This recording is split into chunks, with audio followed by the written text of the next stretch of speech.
The video is difficult to watch. Police say 3 teens were caught on camera attacking 2 homeless men sleeping outside of a Wooster church Wednesday morning. Police say the teens woke the men up by throwing rocks at them and then took turns hitting them with baseball bats. We still don't know what motivated this vicious attack, and tonight the pastor of the church where it happened says he's obviously disturbed by the violence. News 5's Amanda Van Allen spoke with him this evening and shares his message for those teens.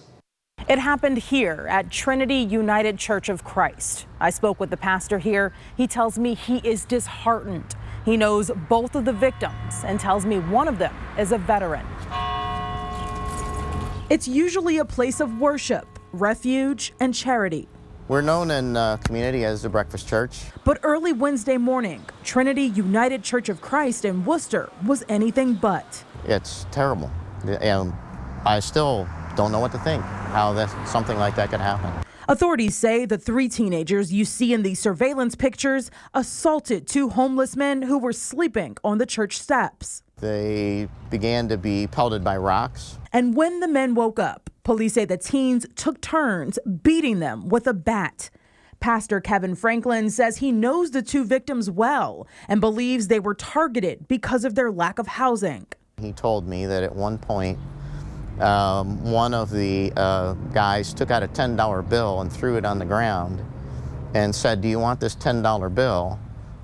We'll give you $10 to fight us." He took that as, you know, a slam at him being homeless. Franklin says the men told him a teen also used a racial slur and called them both crackheads. Both men were injured, one more severely than the other.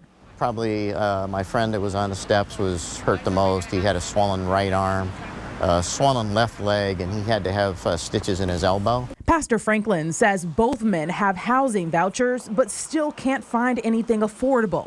He's praying these teens are caught. I'm hoping for some kind of intervention or some kind of diversion for these young men, because if they're doing this now, what will happen in the future? Pastor Franklin tells me he's made temporary accommodations for both men. If you recognize any of those teenagers in the photos we showed you, make sure you call police. In Wooster, Amanda Van Allen, News 5.